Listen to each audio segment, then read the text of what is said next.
Namasté et bienvenue pour cette troisième vidéo de la formation de 5 jours. Alors aujourd'hui, on va parler du genou. On va parler des 3 positions principales du genou qui vont vous permettre de mieux le stabiliser et surtout de le protéger dans les postures d'équilibre, mais aussi dans toutes les autres.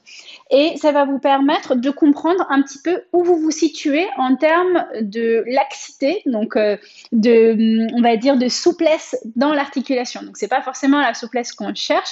La souplesse au niveau des muscles, c'est très bien parce qu'on peut la contrôler en contractant et en relâchant les muscles. La souplesse dans les articulations, c'est la souplesse qu'on n'a pas forcément choisie en naissant. Donc, c'est la souplesse des ligaments, la longueur, etc. Et du coup, qui font que l'articulation est moins stable. Donc, on va voir ici les différentes cas de figure. Il y a 3 positionnements principaux pour le genou. Le premier, ça va être l'extension. L'extension, ça veut dire que je vais complètement verrouiller mon genou. Donc là, hop, je tiens ici, c'est assez facile. L'articulation est complètement verrouillée, donc ça ne me demande aucun travail et aucun effort musculaire pour maintenir le genou dans cette position-là. Attention, pour la majorité d'entre nous, ça va être OK. Pour les personnes qui sont hyper laxes au niveau de l'articulation du genou, ça va être dangereux. Et j'insiste sur ce mot, dangereux sur la répétition, car ça va, je vais vous montrer, continuer en fait d'accentuer cette instabilité du genou. Donc pour les personnes qui sont hyper laxes, moi je le suis, donc vous allez le voir, quand je vais tendre complètement ma jambe ici, eh bien mon genou, il va presque se plier à l'envers. Ça veut dire que mon genou va aller plus loin que la ligne qui est faite par ma jambe entre la cheville et la hanche. Donc, ça va vraiment faire un angle comme ça, ici, et ça va étirer vraiment tout l'arrière de mon genou et les muscles ne vont plus être capables de maintenir l'articulation. C'est pour ça qu'on conseille aux personnes qui sont très souples du genou, comme moi-même, même en étant debout ici, de ne pas verrouiller les genoux, d'accord? On garde le genou juste déverrouillé ici et ça permet de ne pas continuer à aller chercher encore plus de souplesse dans l'articulation. Donc ça, c'est la première position du genou, l'extension. Alors, l'extension peut être active ou passive. Si l'extension est passive, c'est ce que je vous ai montré, je me relâche complètement ici dans la position, d'accord? Je n'active pas du tout mes muscles. Mais je peux aussi la rendre active. Ça va être assez subtil et assez difficile chez certaines personnes, mais tout en restant dans l'extension, je vais chercher à contracter ma cuisse. Donc, je vais chercher à faire remonter en fait la rotule. Je ne sais pas si vous le voyez à la vidéo. Là, je relâche et là, je contracte, d'accord? Donc, passif, actif. Actif, j'aspire la rotule vers le haut. Ça va permettre de fixer la position du genou, de la verrouiller à l'aide de mes muscles. Pour les personnes qui sont très souples, ça ne va pas être très efficace. Votre muscle va avoir du mal à se contracter car le genou est allé plus loin que la normale. Le deuxième positionnement du genou, ça va être la microflexion. Donc, c'est ce qu'il y a juste après l'extension. Donc, ça veut dire que je vais venir juste déverrouiller ici l'articulation pour la replacer sur la ligne entre la cheville et la hanche. Donc, je ne vais pas aller en flexion, d'accord? Ça, ce sera la troisième position du genou. Je vais juste aller en microflexion, donc en toute petite flexion. Je dirige le genou très légèrement vers l'avant, d'accord? Là, vous devez sentir que votre articulation n'est plus complètement verrouillée, elle est déverrouillée, mais vous n'êtes pas non plus en train de vraiment le plier de manière très visible. Donc, chez la majorité des personnes ici, c'est juste invisible et c'est plutôt une sensation qu'une vraie action. Donc ici, si je pars de l'extension et que je déverrouille juste ici, hop, le genou, je l'avance un tout petit peu, ben, je vais sentir que c'est déjà beaucoup moins stable et surtout que ça va demander à mes muscles de travailler un petit peu plus pour maintenir le genou dans cette position-là. De la même manière que pour l'extension, il y a 2 manières d'aborder la microflexion. De manière passive, donc je déverrouille juste un petit peu le genou ici, et de manière active, je contracte les muscles de la cuisse pour fixer au maximum la microflexion. C'est assez difficile et quand on n'a pas fait un travail très actif sur le muscle du quadriceps, parfois ça ne fonctionne pas trop ou alors on ne le ressent pas encore. Donc n'hésitez pas à faire ce travail régulièrement. Donc, extension, actif, passif, microflexion, actif ou passif, même chose. J'aspire ici la rotule vers le haut et vous voyez même mon pied ici qui se contracte et ma cheville qui se contracte, d'accord? Donc, c'est pas que les muscles de la cuisse, c'est aussi les muscles de toute la jambe. Et la troisième position, donc je vous l'ai dit, ça va être la flexion, plus ou moins importante ici du genou. Une position qui est tout à fait normale. Vous voyez ici que le genou passe à l'avant de la cheville et c'est d'ailleurs une position qui est saine, d'accord? Si vous avez un professeur qui vous dit tout le temps attention, attention, le genou ne dépasse pas la cheville, en fait, c'est une position qu'on fait en permanence, rien que quand on monte une marche. Donc, c'est absolument pas grave d'avoir le genou qui dépasse la cheville, à condition d'avoir une jambe qui est assez forte pour maintenir et stabiliser le genou. D'accord?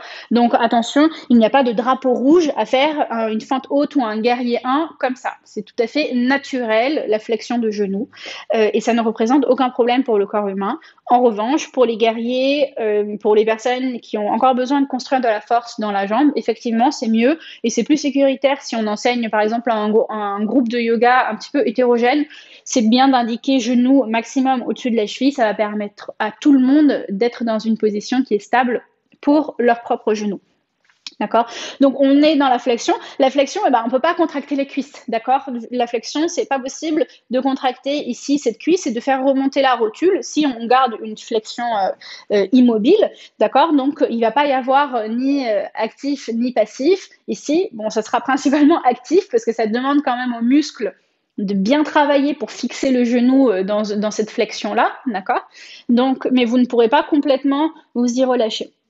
Donc maintenant qu'on a vu les trois positionnements du genou, on va parler des équilibres à un pied parce que là, ça prend vraiment tout son sens.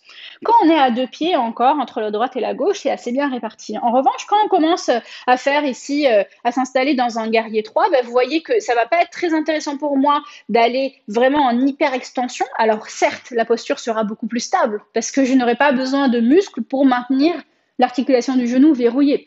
Donc l'équilibre sera beaucoup plus facile et c'est généralement ce qu'on voit chez les personnes qui débutent le yoga. L'équilibre du coup est plus simple. En revanche, ce qui va se passer, c'est que je vais continuer d'accentuer ici cette hyperflexion et surtout chez les personnes qui sont souples, c'est pas forcément optimal. Donc je vais pouvoir ici travailler avec une microflexion, donc je déverrouille l'articulation, ça va peut-être bouger un petit peu plus au niveau de ma cheville, au niveau de mon pied, mais ça va me permettre de manière active ici de fixer ma cuisse et de maintenir mon genou. Je crois que c'est la position la plus saine pour tous les genoux, que vous soyez hyperlaxe ou pas. La microflexion est intéressante car elle ne va pas dans l'amplitude extrême de l'articulation, donc on ne va pas dans une extension extrême, et en même temps, elle nous force à activer les muscles pour maintenir l'articulation. Donc, c'est très intéressant sur les équilibres d'un pied. Je pratique et j'enseigne uniquement cela, car ça ne peut pas avoir, on va dire, d'effet négatif sur les genoux de certaines personnes, contrairement à une extension complète.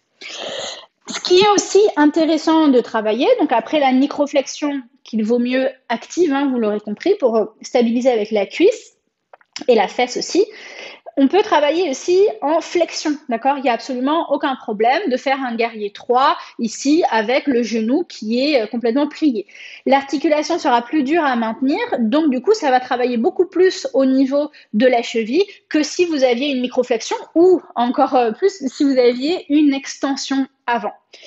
Ce qui est important, et je rejoins du coup la première vidéo de cette formation des 5 jours, c'est de bien maintenir ici Pada Bandha. Si vous ne maintenez pas Pada Bandha, votre genou il ne va pas être stable non plus. D'accord?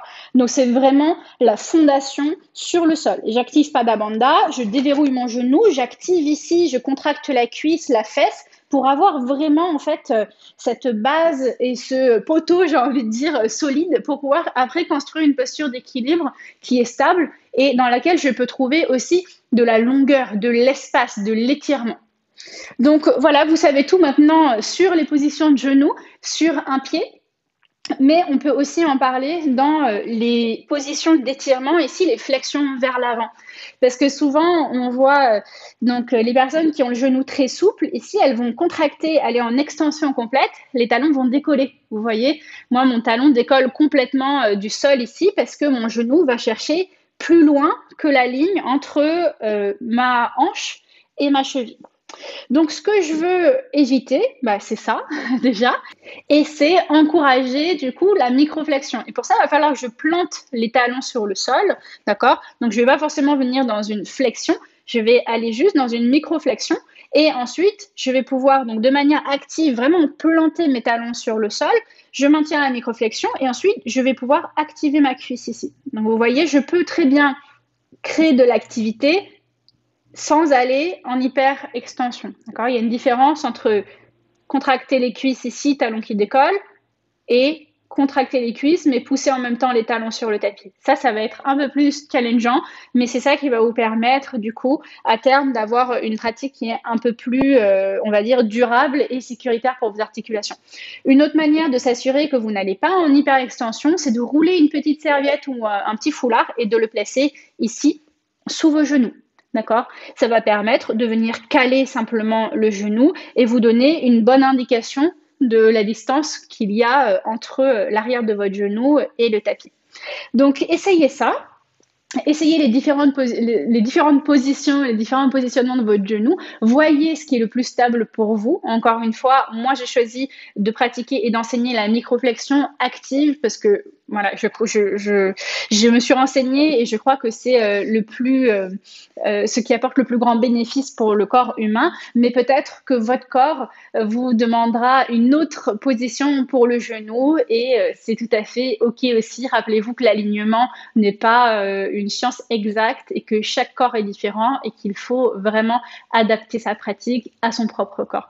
Si vous avez appris quelque chose pendant cette 3e vidéo de la formation, je vous invite à liker la vidéo, peut-être à me laisser un commentaire pour me dire si vous avez appris quelque chose ou si c'est quelque chose que vous pratiquiez déjà avant. Je vous retrouve demain pour parler de la colonne vertébrale et je vous dis à très vite. Namasté.